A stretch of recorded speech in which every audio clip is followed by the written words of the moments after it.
Барлықтарыңызға сәлем достар, каналыма қош келдіңіздер. Қазақтың ұлттық тағамдарының бірі қызыл ірімшік дайындайтын боламыз. Менде қолдың сүті, дүкеннің сүті болмайды.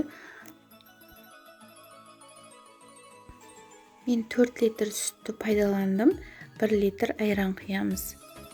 Ал ендеше бастаймыз. Видео басталмас бұрын лайк басып комментарий қалдыруды ұмытпаңыздар.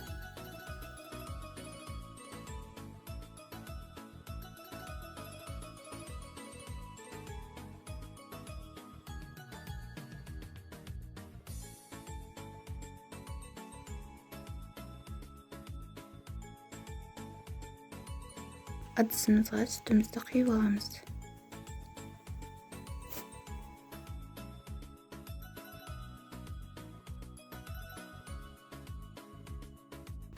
Араластырып, оны пісіреміз.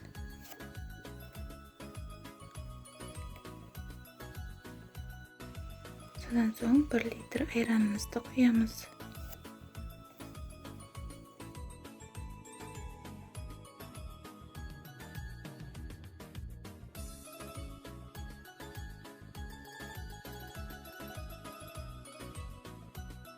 Айранымызды құйып болған соң, оны жақсылап араластырамыз. Қайнар барысында сары суымыз бөлінуі керек. Сары суы бөлініп шықпаса, онда сізде айраны аз деген сөз. Оттың асты қатты тұру керек. Ол қайнап жатқан кезде сары суымыз бөлініп, ішіндегі суы кеткенше қайнатамыз. Осылайша сары түске енді секерімізді саламыз. Секерді өздеріңіздің қалауларыңызша салсаңыз болады.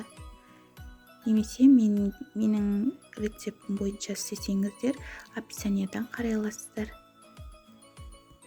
Секеріміз сап болған соң 10-15 минутқа қайнатып аламыз.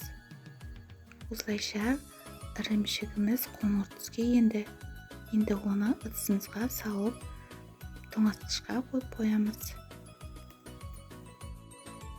Әркім әртүрлі әдіспен жасайды. Осылайша су кеткенше қайнатсаңыз, ірімшіктеріміз жұмсақ болып шығады. Біздің ірімшігіміз дайын болды. Ұнаса лайк басып, комментарий қалдыруды ұмытпаңыздар.